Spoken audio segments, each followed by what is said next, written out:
MATLAB पे कर रहे थे, तो पेपर में जब आप कोई क्वेश्चन देंगे तो मैटलैब पे सॉल्व करना होगा या दूसरी तरह से? वो आगे देखेंगे।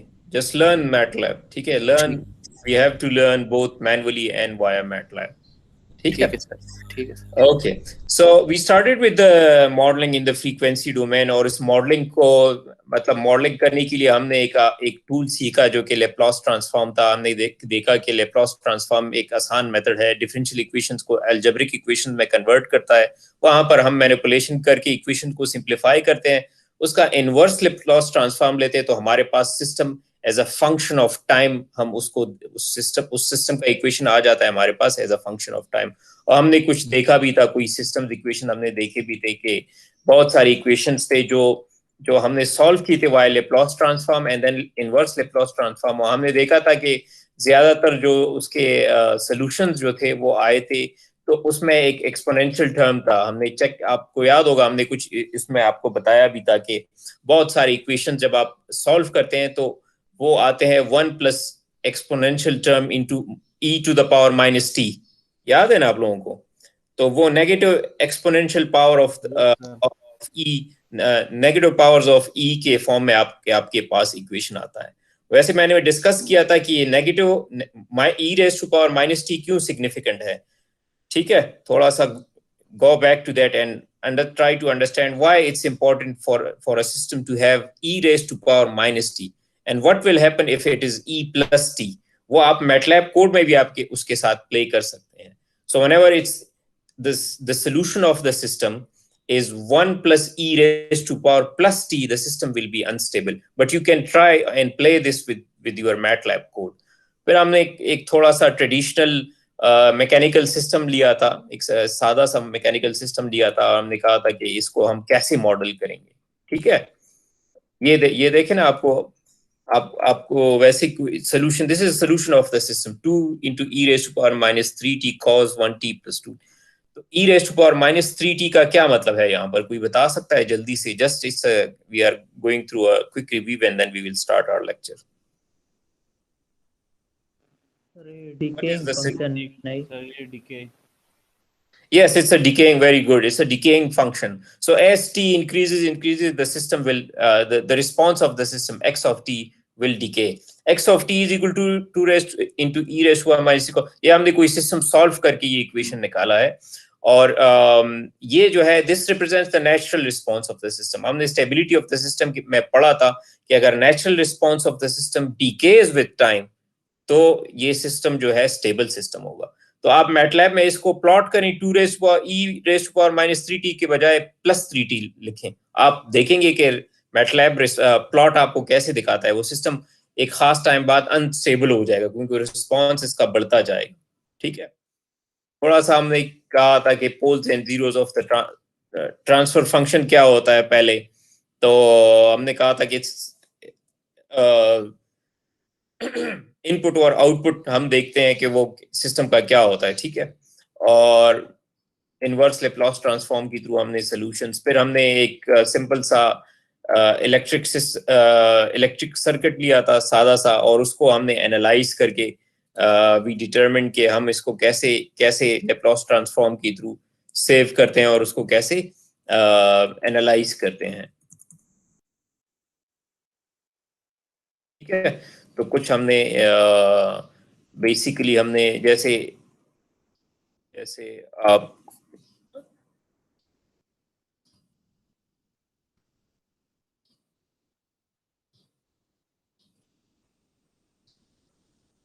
ठीक है, ये यहाँ पर देखिए इक्वेशन 2.82, ठीक है। तो हमारा यहाँ पर मकसद क्या है, ट्रांसफर फंक्शन का मकसद क्या है कि सेकंड सर्किट में I2 करंट कितनी होगी अगर आप कुछ वोल्टेज अप्लाई करेंगे। ये आपका वोल्टेज Vs जो है आपका इनपुट है यहाँ पर, ठीक है। तो आप ट्रांसफर फंक्शन का मकसद ये है कि आप कितनी वोल्टेज अप्लाई करेंगे तो कितना करंट होगा। सो क्योंकि हम ये कंट्रोल सिस्टम डिस्कस करें, तो we are really important to know the relationship between input and output. So in let's say in this case the VSs are applied or our input voltage, and we want to see how much current will it generate. So ये VS को manipulate करके आप output current को manipulate कर सकते हैं या control कर सकते हैं इलेक्ट्रॉनिक सर्किट्स में ये बहुत जरूरी है, कंट्रोल्ड फॉर्म ऑफ करंट देना, या किसी भी सर्किट में ये बड़ा जरूरी है। तो आप उस वोल्टेज के थ्रू आप उसको कंट्रोल, तो आप एक कंट्रोल सिस्टम बना सकते हैं बड़ी आसानी से। By controlling the input voltage you can control the output current, ठीक है। कंट्रोल सिस्टम का मकसद ही यही है।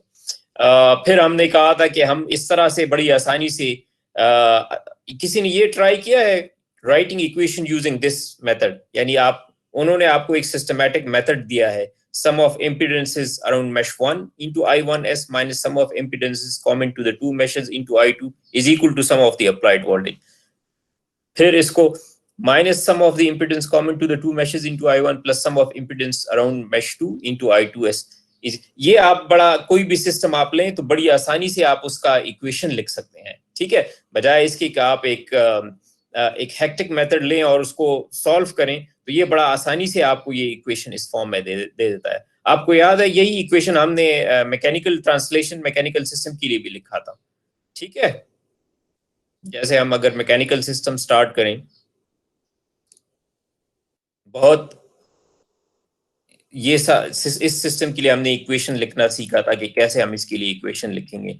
हमने 2 डिग्री ऑफ फ्रीडम सिस्टम के लिए, आपको याद है पिछली क्लास में हमने कहा था कि इस 2 degree of freedom of system को हम कैसे मॉडल करेंगे, ठीक है। हमने कहा था कि जब आप उसके लिए ये इक्वेशन ऑफ मोशन लिखते हैं तो सबसे पहले क्या करते हैं, we fix m2 and then we move m1 to on the right, and then we write equation in the form of equation A. In the second phase we fix m1 and then move m2 and then we have this figure B, ठीक है। और फिर in the end हम इसको combine करके ये हमारे पास figure C आ जाता है और इससे हम इक्वेशन ऑफ मोशन लिख लेते हैं, ठीक है। तो जस्ट ये I am just giving you a quick overview ताकि आपके जहन जो है वो दोबारा थोड़े से हो जाए। ये याद रखें कि ये इसको मैनुअली बार बार करते रहना बड़ा जरूरी है, ठीक है। एक तो आपका प्रैक्टिस हो जाएगा, you will learn how to write the equation for any system, plus this is also important from the point of view of your exams, ठीक है। तो ये पूरा हमने सिस्टम पर प्रीवियस क्लास में लिया था और हमने कहा था कि इसमें तो आप क्रैमर्स रूल इसमें भी हमने क्रैमर्स रूल आखिर में अप्लाई किया था। और देखें इस सिस्टम का फॉर एग्जांपल जो आपका एग्जांपल 2.17 है, इसके एनालिसिस का मकसद क्या था अल्टीमेटली, कोई बता सकता है? Anyone?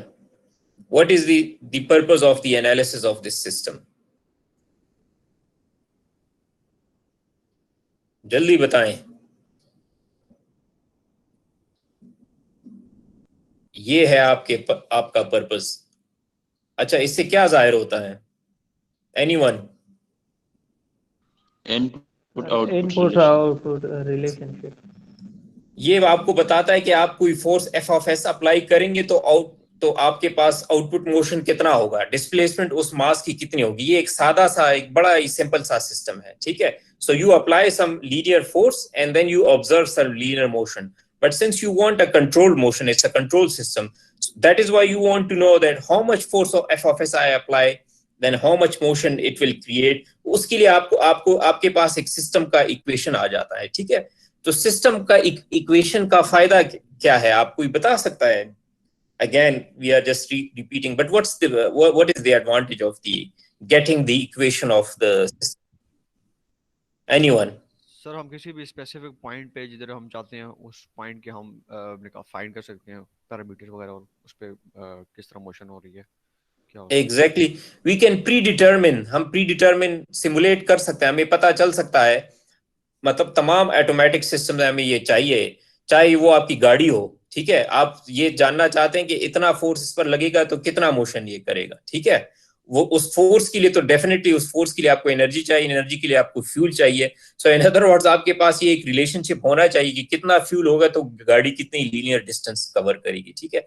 So you want to predetermine, science में सब यही होता है, हम प्रिडिक्शन करना चाहते हैं with the given condition, we want to predict, ठीक है। सो मेन मकसद ये है कि कितना मोशन हो रहा है कितने फोर्स के साथ, ठीक है। और फिर हमने देखा था कि इसके लिए भी आप एक जनरल फॉर्म ऑफ इक्वेशन लिख सकते हैं। इस जनरल फॉर्म का फायदा ये है, you must try this one, the method that they have written in this book. The advantage is that you can write this equation quite conveniently.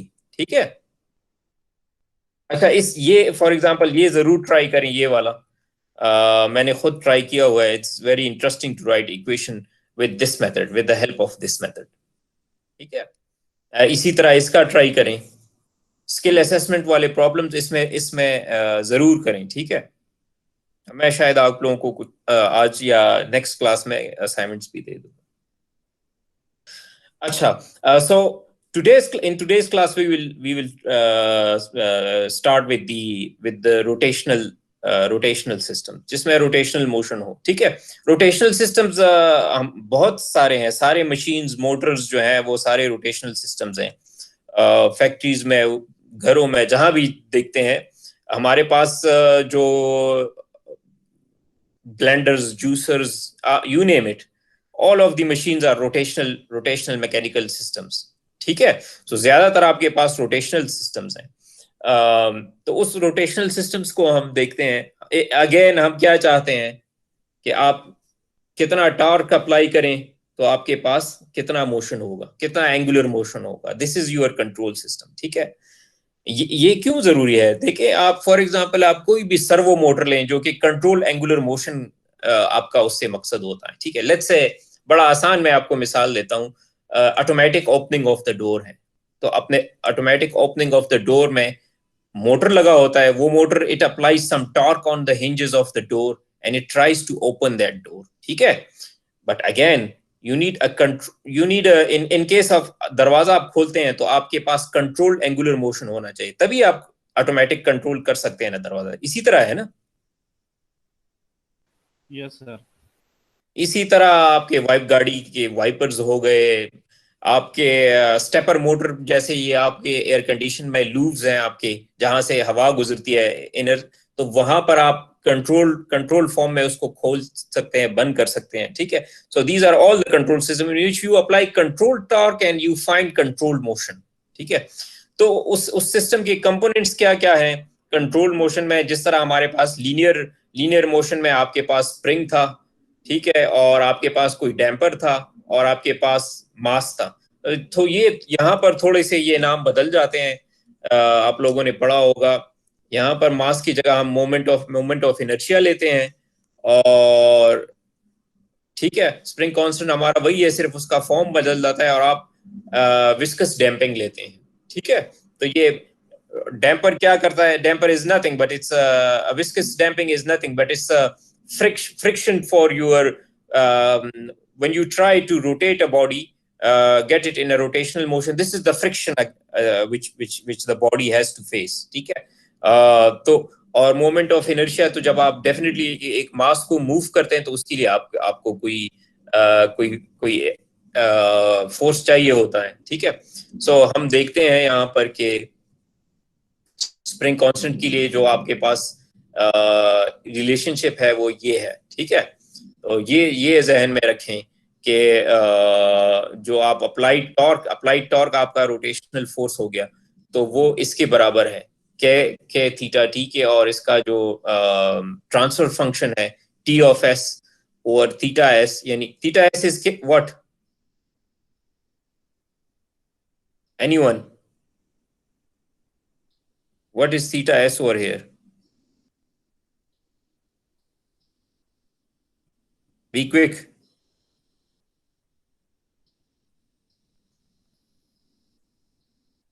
जल्दी बताएं.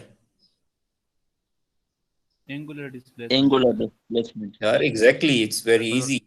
ठीक है? एंगुलर डिस्प्लेसमेंट है ना. आपने इतना फोर्स अप्लाई किया तो वो कितने एंगुलर मोशन से वो रोटेट हुआ, कितना एंगल उसने कवर कर लिया. ठीक है?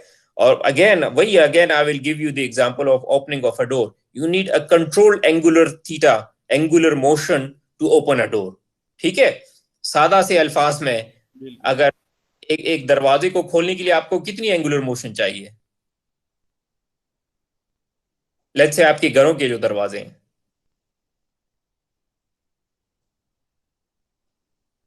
जल्दी बताएं. 90 degree. 90. Exactly. So you need an angular motion of 90 degree to open a door, and same is required for closing it, ठीक है. और literally मतलब as a good control system you want a very close control. I mean आप 1 degree angular motion control करना चाहते हैं opening and closing of the door, and maybe it's with the current system is quite easy, ठीक है. तो ये आपको relation. इसी तरह विस्कस डैम्पर का देखें, ठीक है, वही है जिस तरह वहां पर सी एक्स डॉट था, यहाँ पर डी यानी damping constant into angular velocity, क्योंकि ये एंगुलर सिस्टम्स हैं. या इसको हम ऐसे भी लिख सकते हैं, डी इनटू एंगुलर वेलोसिटी को इस तरह लिख सकते हैं ना. यस सर, लिख सकते हैं. ठीक है, rate of change of the angular displacement, ठीक है. और इसका जो लेप्लास ट्रांसफॉर्म हम लेते हैं तो हमारे पास इसका ये आता है, ठीक है. जिस तरह स्प्रिंग कांस्टेंट का आप लेप्लास ट्रांसफॉर्मर लेते हैं तो आपके पास सिर्फ ये आता है. इसी तरह मोमेंट ऑफ इनर्शिया है, ठीक है. तो मोमेंट ऑफ इनर्शिया को आप ऐसे रिप्रेजेंट कर सकते हैं, J into rate of change of angular velocity, जो कि आप इस तरह भी लिख सकते हैं ना, इस तरह लिख सकते हैं. Yes sir. क्योंकि ओमेगा जो है वो, ठीक है, ओमेगा जो है वो किसके बराबर है, इसके बराबर है. तो D omega over D T उसके स्क्वायर हो जाएगा, ठीक है. डी स्क्वायर थीटा और सेकंड ऑर्डर डिफरेंशियल इक्वेशन हो जाएगा, ठीक है. और जब इसका हम जब लेप्लास ट्रांसफॉर्म लेते हैं तो जे एस स्क्वायर आता है. क्यों जे एस स्क्वायर क्यों आता है? यानी moment of inertia into S square.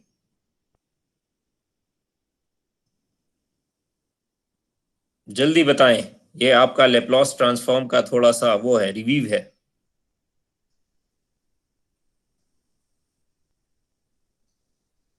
देखिए, हम जब सिंगल ऑर्डर डिफरेंशियल टर्म का लेप्लास ट्रांसफॉर्म लेते हैं तो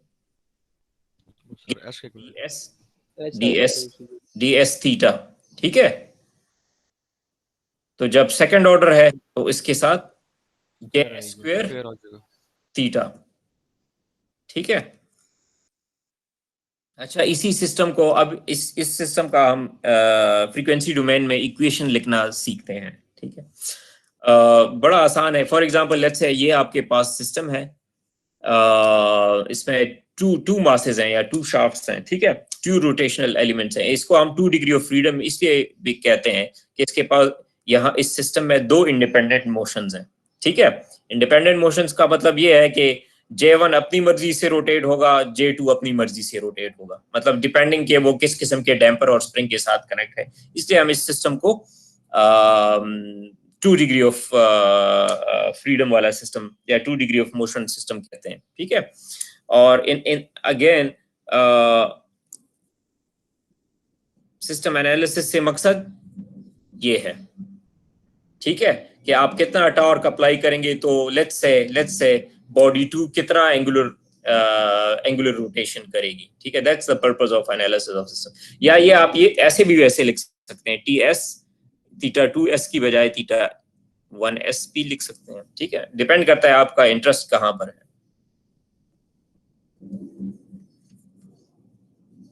ठीक है. अच्छा, इसकी एनालिसिस बड़ी आसान है. आप जिस तरह हमने वो लीनियर मास सिस्टम्स लिए थे, इसी तरह हम ये एंगुलर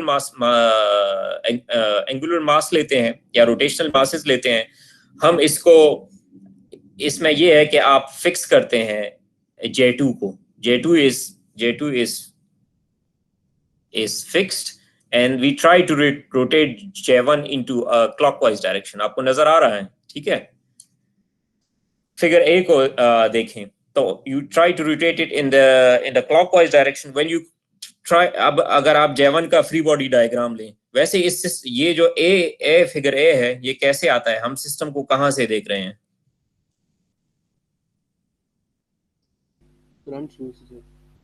हाँ, इस डायरेक्शन में हम देख रहे हैं. फ्रंट व्यू होगा या साइड व्यू होगा? ऐसे हम सिस्टम को देख रहे हैं, साइड व्यू होगा सर, ठीक है. तो ठीक है, वो फ्रंट व्यू साइड व्यू का वो थोड़ा सा वो कंफ्यूजन हो सकती है, but you are right, it's a front view but it's also a side view, ठीक है. तो हम इसको रोटेट करेंगे. जब हम इसको रोटेट करेंगे तो उस पर अपोजिंग फोर्सेस आप पता चला सकते हैं, ठीक है. तो उस पर अपोजिंग फोर्सेस आप एक अप्लाइड टॉर्क अप्लाई करते हैं यहाँ पर, और अपोजिंग फोर्सेस में कौन कौन से हैं?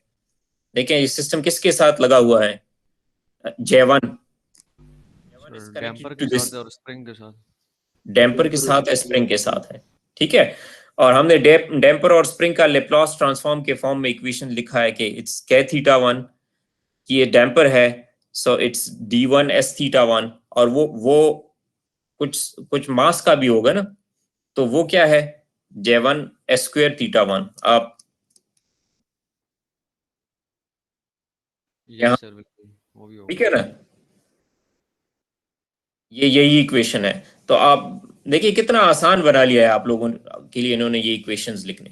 तो स्प्रिंग का Laplace transform k theta s, viscous damper का ds थीटा s, और उसका क्या होगा जब ये पूरा सिस्टम होगा, उसका कोई शाफ्ट होगा, लेट्स से उसका moment of inertia s square, ठीक है।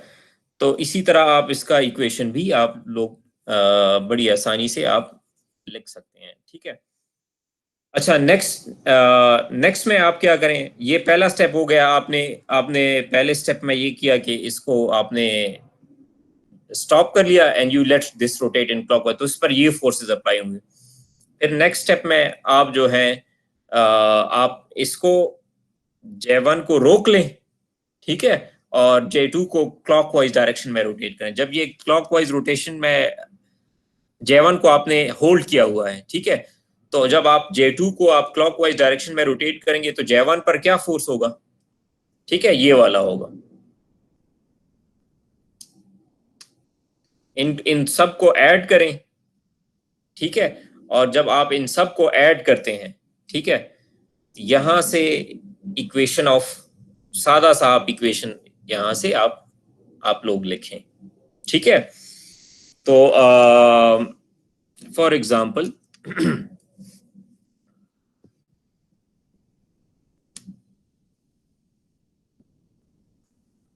बल्कि ये लिख लेते इसको,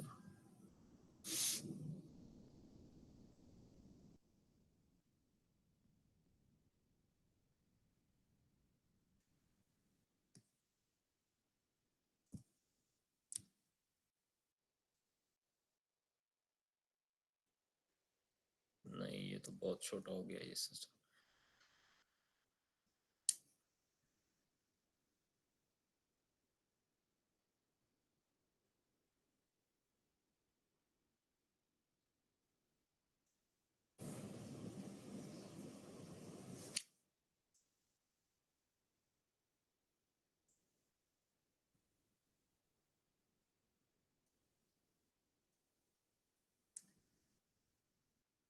अच्छा,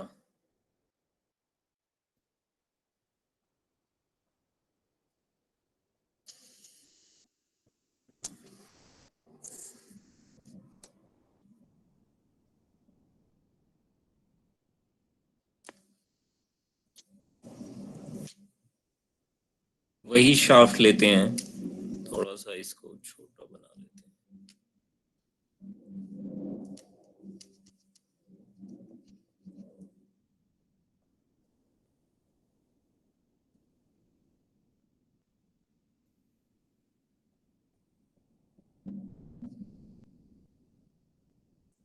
ये हो गया आपका θ1।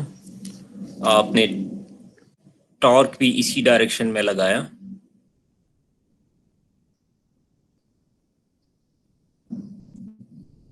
चलें इसको T1 कह लेते हैं, और you can see my screen right?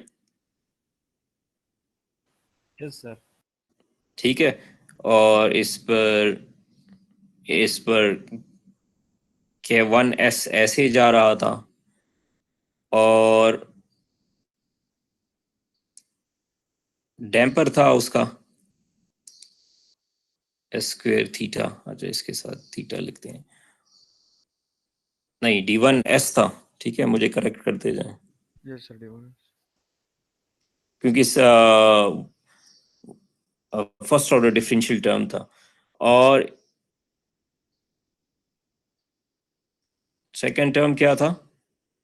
J1 S square, sir. S square हाँ exactly, J1 S square theta s, ठीक है। और वो जो हमने एक लिया था J2 की वजह से, वो क्या था? सर वो तो अभी फिक्स नहीं होगा। नहीं, हमने फिक्स लिया था, लेकिन हमने कहा, हमने लेट्स गो बैक टू, ठीक है, हमने ये कहा था कि J1 को फिक्स करें और J2 को क्लॉकवाइज डायरेक्शन में रोटेट करें, तो J1 पर कौन सा फोर्स लगेगा, किस डायरेक्शन में फोर्स लगेगा। तो वो हमने दिखाया था कि that is K into theta 2, because the if you fix the J1 and you try to rotate J2, तो J2 के साथ जो अटैच स्प्रिंग है उन दोनों के बीच में, वो स्प्रिंग क्या करेगा, J1 को रोटेट करेगा ना, यस सर। में इसको रोटेट करेगा, ठीक है। So that is why we will have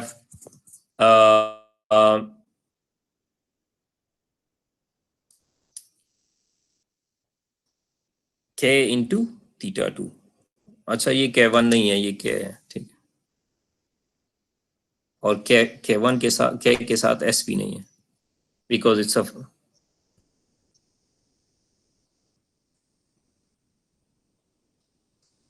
अच्छा, और सबके साथ हम 1 लिख लेते हैं। यहाँ पर ये थीटा 2 होगा, ठीक है, सारों के साथ S है।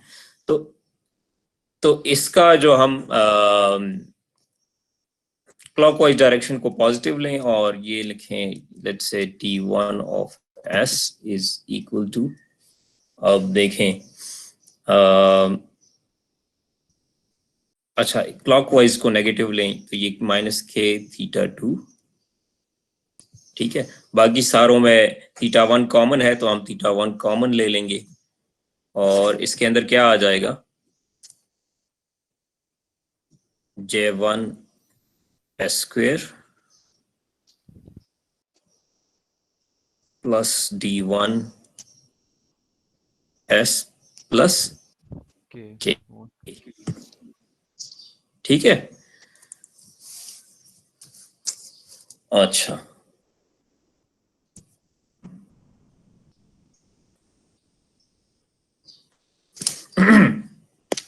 अब जिस तरह हमने वही ट्रांसलेशन मोशन किया है इन सेकंड केस, जब आप ये वाला फिगर, आप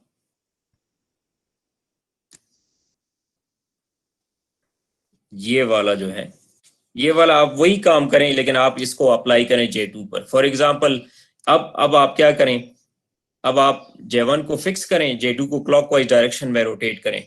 तो जब आप J2 को क्लॉकवाइज रोटेशन में रोटेट करते हैं, तो इस पर अपोजिंग फोर्सेस कौन सी हैं, ये सारी अपोजिंग फोर्सेस हैं, ठीक है। या J2 का फ्री बॉडी डायग्राम आप ड्रा करें तो आपके पास ये आ जाएगा। और इन सेकंड केस में वही बात आप दोबारा रिपीट करें,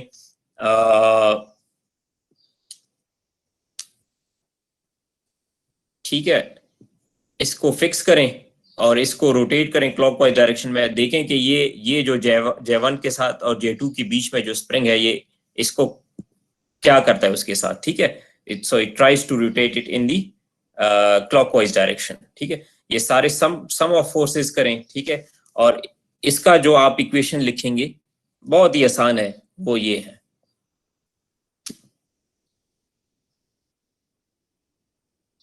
ठीक हो गया। सर ये Yes, सेक्शन sir. बी की सही समझ नहीं आई सर, ये जो जिसमें स्प्रिंग है सिर्फ।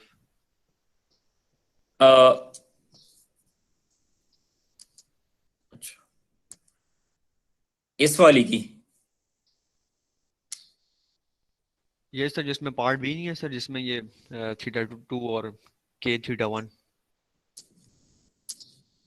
अच्छा, इसको देखते हैं, और जिसमें सिर्फ स्प्रिंग अटैच है सेंटर में। ठीक है। Let's do it like this.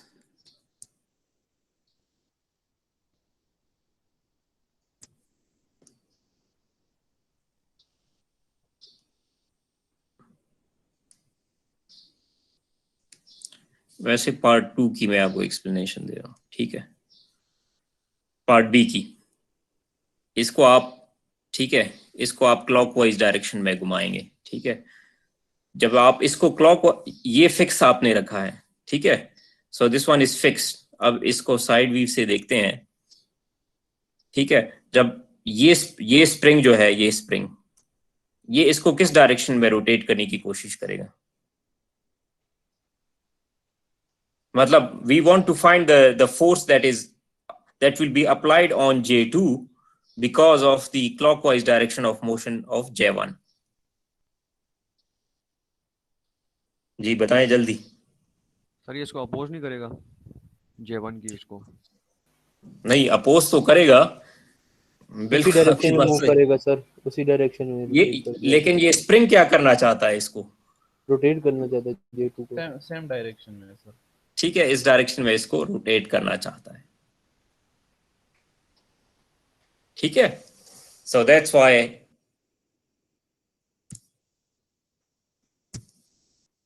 K θ1।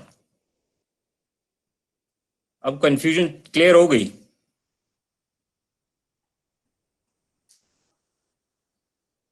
तो इस पर जो अप्लाइड फोर्स होगा वो K θ1 होगा, ठीक है। देखिए मैंने आपको ये पहले भी बताया कि ये आप अपने मेथड से भी कर सकते हैं। You just write these equations and then you just write equation for example, ये इक्वेशन आप θ1 माइनस θ2 के फॉर्म में भी आप लिख सकते हैं, ठीक है, फ्री बॉडी डायग्राम ड्रा करके। ये जो मेथड है बुक में, ये इसका फायदा ये है कि थोड़ा आप गलती किए बगैर डायरेक्शन में बड़ी आसानी से ये इक्वेशन जो है आप लिख सकते हैं, ठीक है। Right sir. Any confusion left? No sir. ठीक है, तो फिर आप इसका इक्वेशन लिख लेते हैं, ठीक है। ये इक्वेशन आपके पास आ जाता है, ठीक है। अब आप देख सकते हैं वैसे, और डिपेंड करता है कि आपको क्या चाहिए, ठीक है। यहां पर फॉर एग्जांपल, यहां पर हमें चाहिए, ये चाहिए, ठीक है। तो ये आप क्रैमर्स रूल के थ्रू आप you can find it quite easily. जो पिछली क्लास में हमने डिस्कस किया था कि ये डिटर्मिनेंट है इस पूरे सिस्टम का, ठीक है। J1 square D1 square K, उसकी नीचे माइनस K है, फिर माइनस K है, फिर इसकी नीचे J2 square plus D2 S plus K है, ठीक है। तो you can determine any of the theta over tau using this method. Cramer's rule try किया था आप लोगों ने? पिछली क्लास में हमने डिस्कस किया था जी। एनीवन?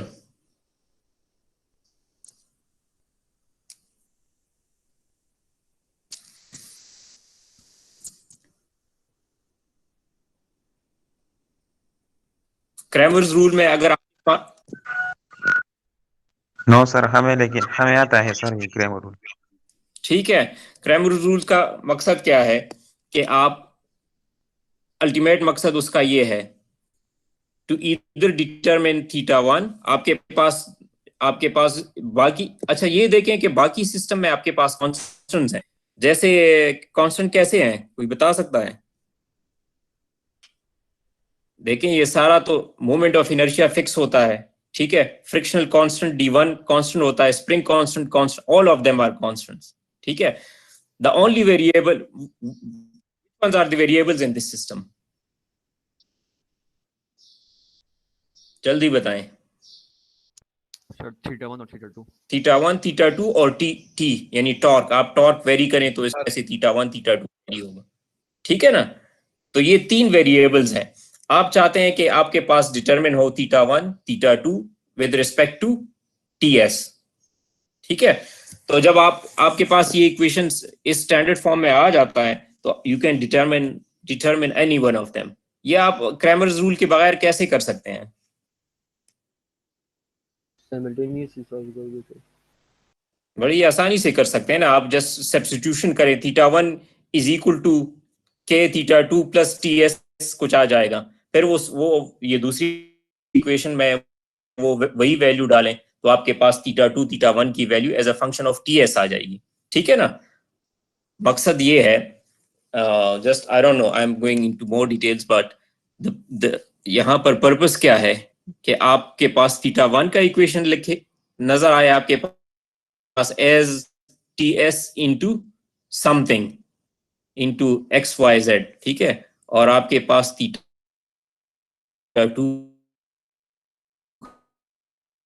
का इक्वेशन आए T of s something, that's easy. So वो आप सब्स्टिट्यूशन के थ्रू भी कर सकते हैं, और एक तरीका उसका ये है कि आप उसको क्रैमर्स रूल के थ्रू करें, ठीक है। Yes sir.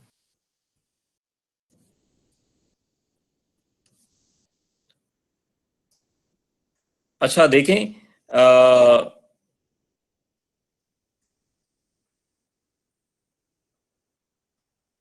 अगेन इसी इक्वेशन को देखिए 2.127a और 2.127b, इन इक्वेशंस को देखें तो, और इन इक्वेशंस, इस इक्वेशन को रिलेट करें इनके साथ और इनके साथ। पहले वाले 2.127a को देखें, ठीक है, theta 1s into sum of impedances connected to the motion at theta 1, यही है ना।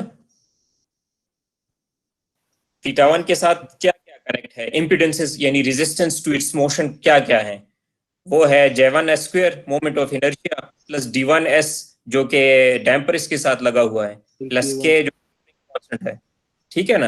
तो ये सम ऑफ एम्पिडेंसेस हैं, ठीक है, ये इस तरह यहां से भी ये एम्पिडेंस है हर एक का, ये एम्पिडेंस एम्पिडेंस एम्पिडेंस, ठीक है। तो ये आप इस तरह लिख सकते हैं J1s square plus K into theta 1s minus sum of impedances between theta 1 and theta 2।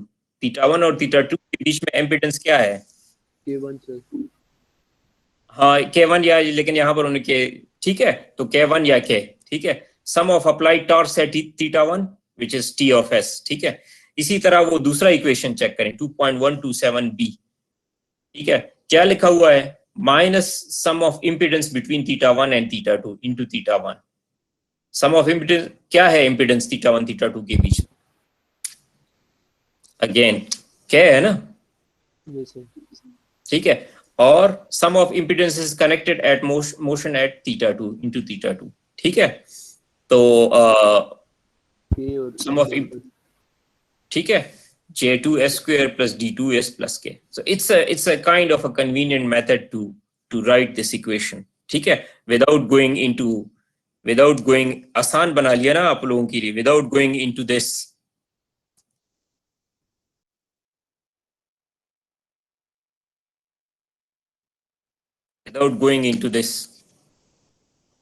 तो ये आसान बना लिया ना उन्होंने आपके लिए।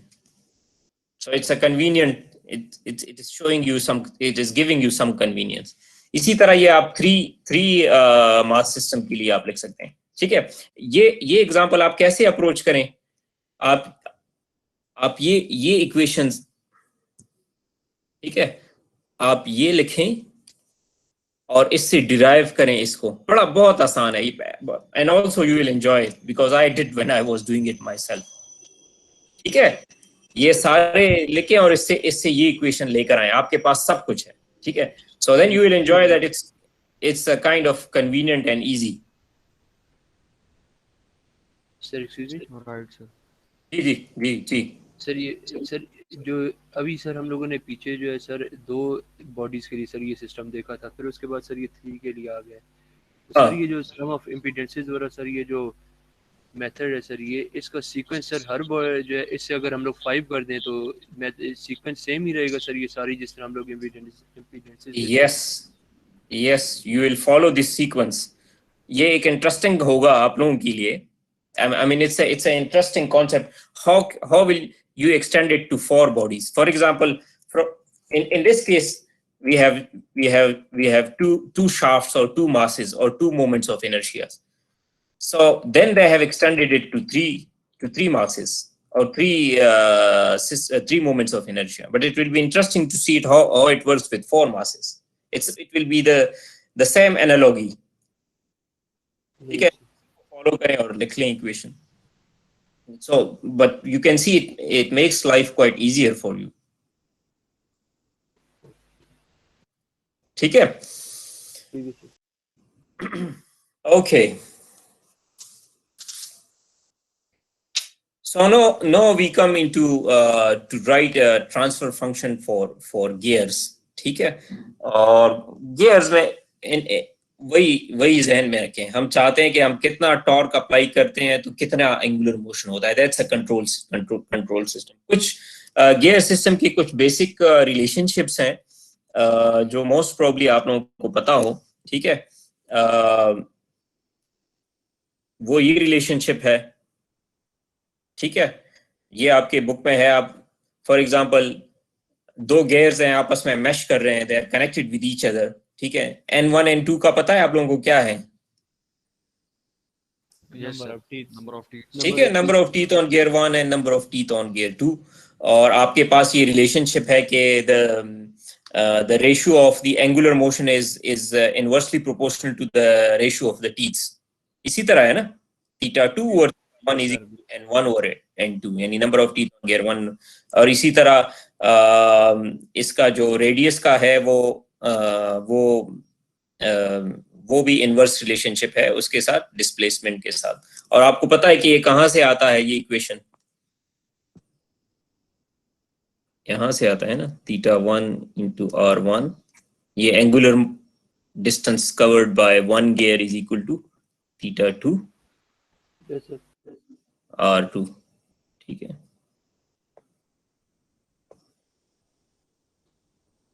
इससे आता है। ठीक है,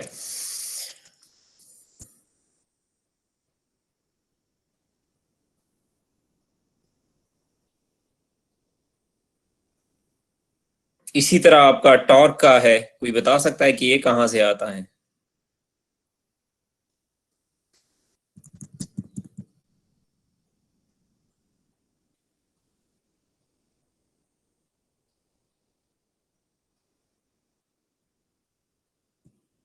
ठीक है, this one is based on law of conservation of energy provided that the frictional forces are zero between the two gears। So the torque, देखें T1 into theta 1 क्या है? T1 फोर्स है ना, theta 1 जो है आपका डिस्टेंस कवर्ड है, force into distance covered is what? Sir, work done. हाँ, exactly। So work done by, provided there is no friction, work done by the gear 1 is equal to work done by the gear 2, provided that there are no losses। ठीक है, so T1 into theta 1 should be equal to T2 into theta 2। इससे भी आप लोगों के पास ये एक relationship निकल आता है। ठीक है, इससे ये, so the ratios of the torque is also inversely proportional to the, देखें ये इसमें ये देखें कि डिस्प्लेसमेंट यानी एंगुलर डिस्प्लेसमेंट के साथ सब बाकी सारे टर्म्स का रिलेशन जो है वो इनवर्स है, आपस का इनमें सेम रिलेशनशिप है।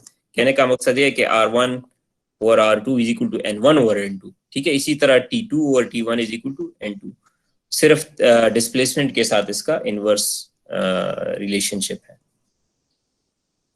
ठीक है, तो अगेन ये इक्वेशन आप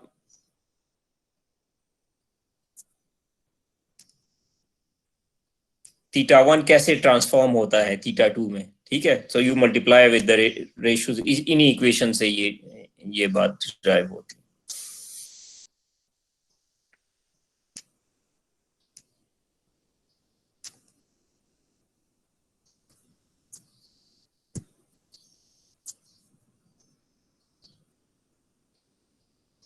क्लियर है? ठीक है, सो लेट्स मूव टुवर्ड्स, इसके साथ हम वही सिस्टम ऑफ इक्वेशंस हम वही लिखेंगे।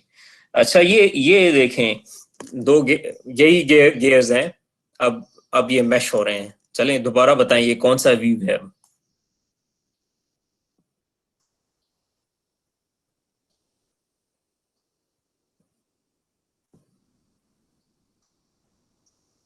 साइड व्यू है। Side. ठीक है, यस सर। या साइड व्यू है या नहीं है? सर जिस तरह पिक्चर बनी हुई है सर उस अकॉर्डिंग तो सर फ्रंट व्यू बनता है सर, साइड व्यू तो नहीं बनता। नहीं, अब थोड़ा सोचें, इट्स इंटरेस्टिंग। ये सर ये वो जो है ना, ये क्लॉकवाइज दी हुई है तो उस वजह से फिर वो साइड ही अच्छा ये वीव है नहीं।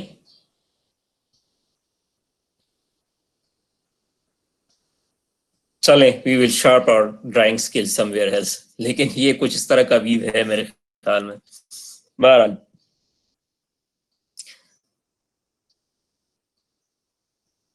हाँ बिल्कुल यही टॉप या बॉटम वीव है, ठीक है।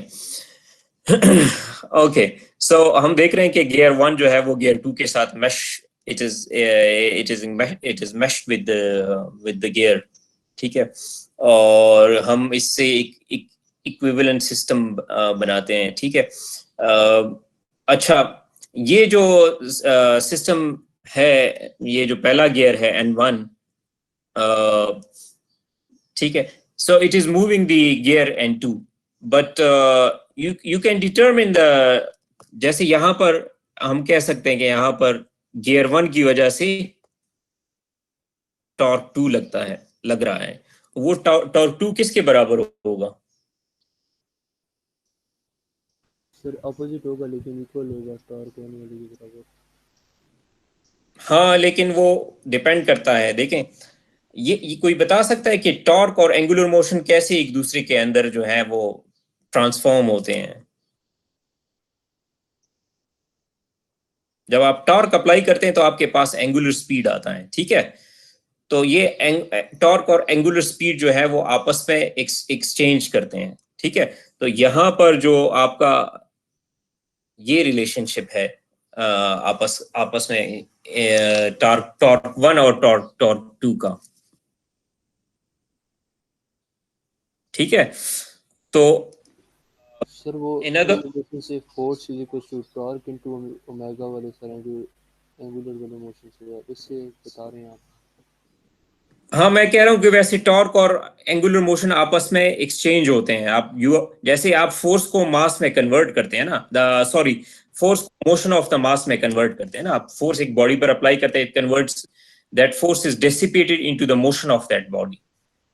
तो इसी तरह आप जब टॉर्क अप्लाई करते हैं, torque T1 is dissipated into the motion of this second body, ठीक है, और motion of this second gear, ठीक है। सो आपके पास यहां से आप पता चला सकते हैं कि T2 किसके बराबर होगा, बल्कि इवन यहां से T2 किसके बराबर होगा? सर T1 और इनटू रेशियो ऑफ दैट, ठीक है, T1 into ratio of the gears, ठीक है।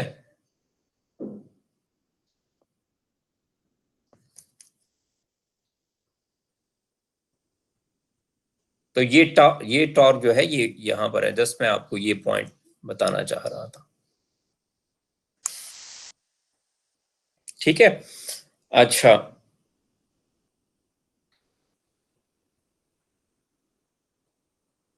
और इससे हम एक बजाय इसकी को हम दोनों सिस्टम को सेपरेट देके हम इसको एक सिस्टम बना रहे, दोनों गियर्स का जो मैश है, we want to look it at as an equivalent system.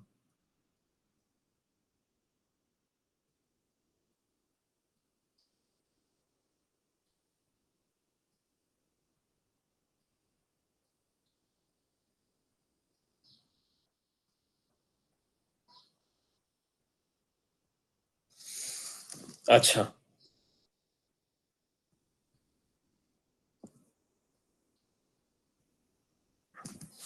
तो यहां पर देखें अब इसको, ये देखें यहां पर अप्लाइड फोर्स क्या है, ये है, ठीक है। अप्लाइड फोर्स ये है और ये सिस्टम में डिसिपेट कैसे हो रहा है, ठीक है। Let's have a look at it.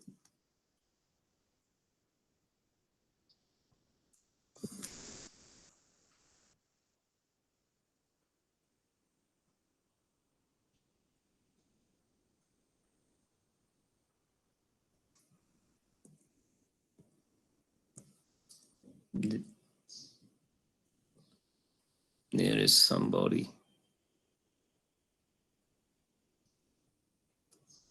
कुछ स्प्रिंग है और एक यहाँ पर डैम्पर लगा हुआ है, ठीक है। और यहाँ पर जो जो टॉर्क अप्लाई हो रहा है वो कितना है, T1 इंटू N2 और N1 है।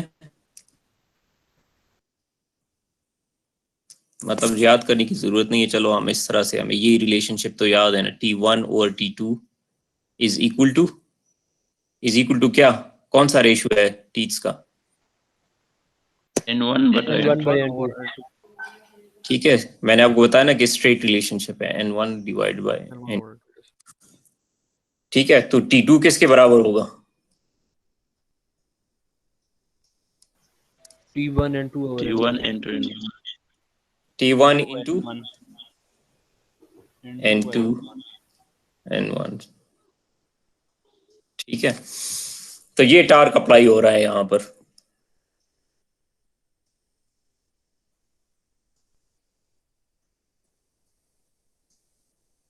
अच्छा, ये जो टॉर्क अप्लाई हो रहा है ये डिसिपेट कहां पर हो रहा है, इसका कोई इन्होंने कहा हुआ है कोई इक्विवेलेंट,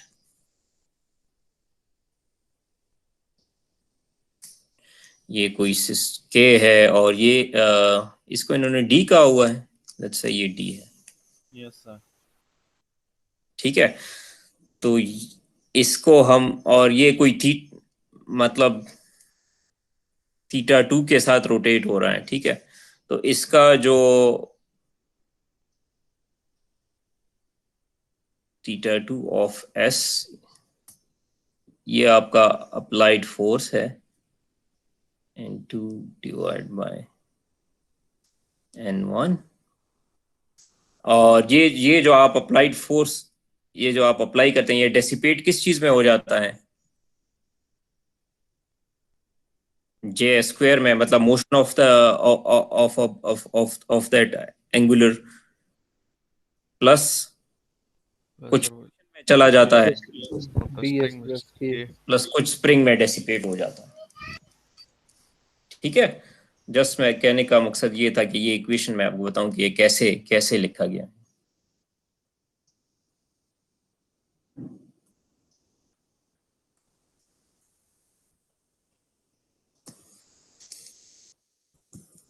ठीक हो गया, फिर आप इस θ2 आप ऐसे लिख सकते हैं यहां से, बस यही इक्वेशंस की थ्रू, ये इसको आप θ2 को आप θ1 के फॉर्म में ऐसे लिख सकते हैं। ठीक है, just they have multiplied it, और ये एक रिलेशनशिप इन्होंने बनाया है, फिर इसको आगे डिस्कस करते हैं।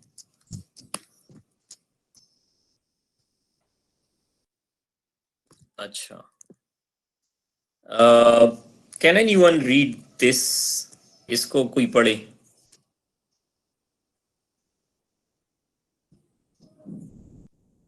ये स्टेटमेंट पढ़े, फिर इसको समझते हैं कि इसका क्या मतलब है। Anyone?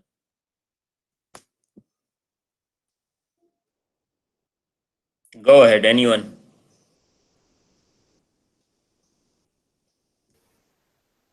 Generalizing the results, we can make the following statement. Rotational mechanical impedances can be reflected through gear trains by multiplying the mechanical impedance by the ratio.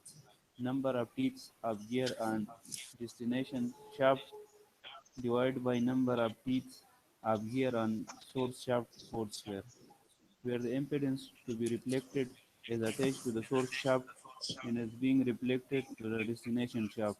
The next example demonstrates the application of the concept of reflected impedances as we find the transfer function of a rotational mechanical system with gears.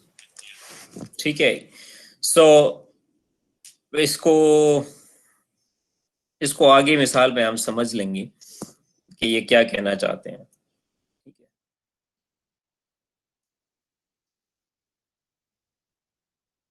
वही देखें, तकरीबन 2 gears के systems हैं। ठीक है, थोड़ा सा ये उन्होंने ज्यादा सिस्टम को साफ कर लिया कि सिस्टम 1 में भी कुछ एम्पीडेंस है, विस्कस डैम्पिंग है और वो है। ठीक है, तो ये 2 गियर्स आपस में मैश हो रहे हैं। ठीक है, D1 is nothing but it's a damping और विस्कस डैम्पिंग और फ्रिक्शन ऑफ द गियर्स। ठीक है, इसी तरह आपके पास D2 है, और चूंकि D2 के साथ ये जो J2 सिस्टम है इसके साथ कोई शाफ्ट भी कनेक्टेड है, ठीक है। तो जब शाफ्ट कनेक्टेड होता है तो वो when you try to rotate the shaft it acts as a spring, इसमें कोई torsion होती है, ठीक है। That is why we have written a spring constant K2 with it, ठीक है।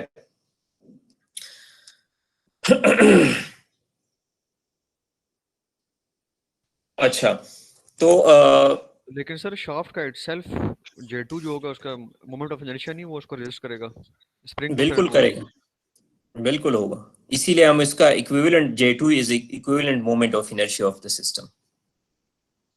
यस सर, तो मतलब ठीक है, स्प्रिंग की जरूरत नहीं है फिर सर? नहीं, वो डिपेंड करता है कि आप कितनी सोफिस्टिकेशन ला सकते हैं सिस्टम में। एक तरह से आप ये एज्यूम कर सकते हैं बिकॉज J2 इज द, देखें फॉर एग्जांपल आपकी इसकी मिसाल मैं इस तरह देता हूँ, एक मोटर लगी हुई होती है, ठीक है।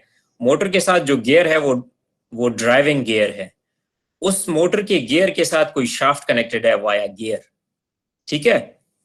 तो वो because it's a long enough shaft, जो उसको हम ड्रिवन गियर कहते हैं। For example this one is the driven system and this is the driving system. This is, ये सिंपल अंदाज में आप ये समझ लें कि ये एक मोटर लगी हुई है, ठीक है। It's a motor with a gear and it is trying to drive this system.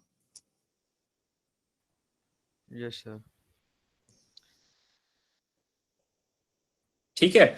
तो हम देखते हैं कि वही जिस तरह हमने पहले डिस्कस किया, टॉर्क शिफ्ट हो गई ये, ठीक है। लेकिन ये आपको जो पिछले उसमें उन्होंने number of teeth gear of on destination teeth divide by number of teeth of gear on source shaft, ठीक है, ये जहन में रखें। आप इसका ये जो डायग्राम है ये इसका इक्विवेलेंट सिस्टम है। देखें ये थोड़ा बहुत कॉम्प्लिकेशन में हम जा रहे हैं इसलिए कि हम चाहते हैं कि हम बहुत आसानी से इसका इक्वेशन लिख सकें, ठीक है। But it's a complication in understanding, but in writing it's convenience, ठीक है। तो थोड़ा सा आपको ये जिस तरह हमने वो पिछले 2 सिस्टम्स किए शायद आपको समझने में तो मुश्किल हो, लेकिन जब आप based on these assumptions and analogies जब आप इक्वेशन लिखते हैं तो वो बड़ी आसानी से आप लिख सकते हैं। तो ये जो हम डिस्कशन कर रहे हैं उसका मकसद सारा ये है, ठीक है। तो अब उसका इक्विवेलेंट सिस्टम जो है वो है J1 into N2 divide by N1 whole square plus J2। ये उसका इक्विवेलेंट सिस्टम है KE का, और ये आपका डैम्पिंग का इक्विवेलेंट सिस्टम है।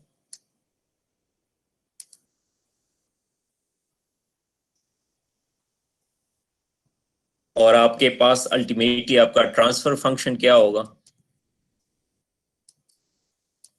ये आपका ट्रांसफर फंक्शन है, ठीक है। T1S divide by θ2S। इसको आगे मेरे ख्याल में इस एग्जांपल में इसको अब एक्सप्लेन करते हैं।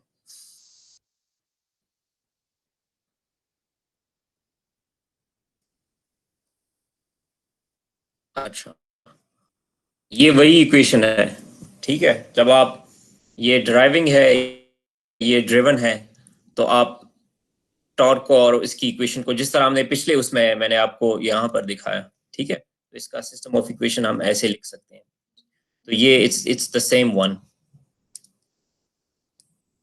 अब आप इसमें इक्विवेलेंट JE जो है वो बराबर है, for example there in this we are trying to see how to determine these constant, the moment of inertia and damping constant, ठीक है। तो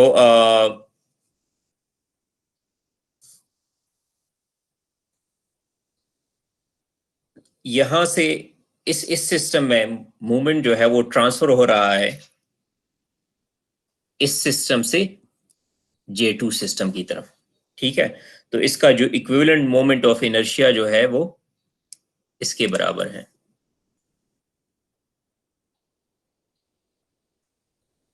number of teeth on destination shaft divide by number of teeth on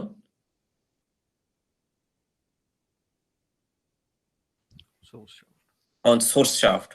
तो आपका destination shaft कौन सा है इसमें? Second वाला सर सेकंड वाला Because this is driving the system, so this is your source, and this is driven, so this is your destination. ठीक है, number of teats of destination divided by number of teats of the source shaft, n2 divided by n1 whole square plus j2. इसी तरह आपका जो damping constant है de is equal to d1 into n2 divided by number of teats of the destination divided by source whole square plus d2. ठीक है, इसके साथ हमने क्यों नहीं किया यही काम?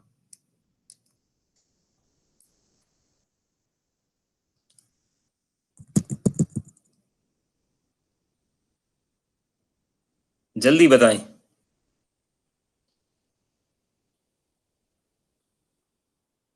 कौन से वाले के साथ सर? ये के ई जो है ना, देखिए हम इम्पीडेंसेस कन्वर्ट कर रहे हैं ना, सोर्स, ये मकसद ये है इस पूरे काम का, ये जो हम कर रहे हैं कि हम एक सिंगल इक्विवेलेंट सिस्टम बनाएं।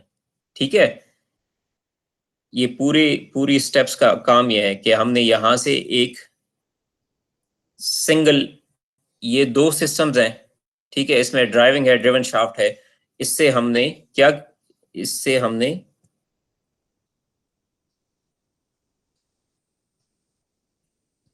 सिंगल इक्विवेलेंट सिस्टम,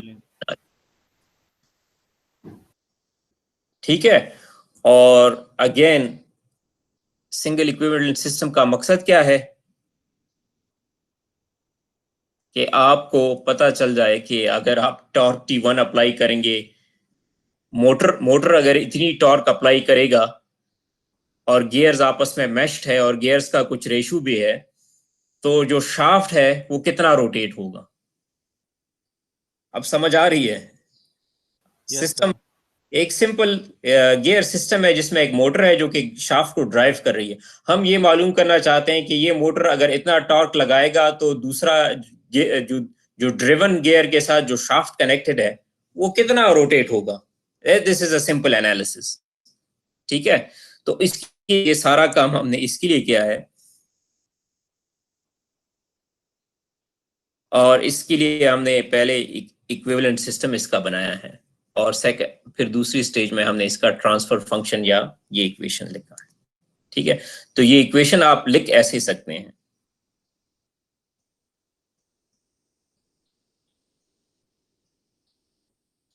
ठीक है। अच्छा, क्या बता रहा है आपको एग्जांपल यहाँ पर? Solving for θ2 divide by t, solving for the angular motion of the shaft when we apply a torque T1 from the motor, उसका रिलेशनशिप क्या है बीच में, वो तो आप यहां से मालूम कर सकते हैं। ये इक्वेशन जो है ना, ये यहां से, ये वाली इक्वेशन यहां से आई है, ठीक है। आपके पास अब ट्रांसफर फंक्शन आ गया है, आपके पास सारे कांस्टेंट भी इस सिस्टम। चलें दोबारा बताएं, इक्वेशन 2.140 में कांस्टेंट्स कौन कौन से हैं? सर के है हमारे N2 है, N1 है, नंबर ऑफ टीट्स और के सर, ठीक है। और सर जे और D। और sir moment of inertia of the system is constant because we are assuming that the shape is not deforming, तो moment of inertia constant है सिस्टम का, ठीक है। इसी तरह डैम्पिंग कांस्टेंट, अगर कांस्टेंट स्पीड के साथ मोटर चल रही तो उसका जो, खैर डैम्पिंग कांस्टेंट तो हम अज्यूम करते हैं कि ये कांस्टेंट है, ठीक है, DE है, प्लस स्प्रिंग कांस्टेंट भी हम अज्यूम करते हैं with in certain limits it's a constant, ठीक है। तो ये कांस्टेंट, सिस्टम के कांस्टेंट्स आपको मालूम होते हैं, ठीक है। जो आपको नहीं मालूम वो ये रिलेशनशिप है। Yes sir torque. अच्छा, ये आप लोग खुद ट्राई करेंगे स्किल असेसमेंट वाला एग्जांपल 2.1 एंड 2.11 तकरीबन एक ही जैसे हैं 2.9। ऐसा करते हैं, एक बहुत ही शॉर्ट ब्रेक ले लेते हैं और इसके बाद वापस आते हैं, ठीक है, ताकि थोड़ा आप लोग भी फ्रेश हो जाएं और इसके बाद ये क्लास हम कंटिन्यू करते हैं, ठीक है। Okay sir. Do you agree? थक गए हैं आप या ब्रेक ना लें? किस टाइम चल रही वो आप? सर बराबर यू। अच्छा अच्छा, चलें 10 मिनट्स का ब्रेक लेते हैं और उसके बाद 11:51 पर आते हैं, ठीक है? Okay sir. Okay, thank you.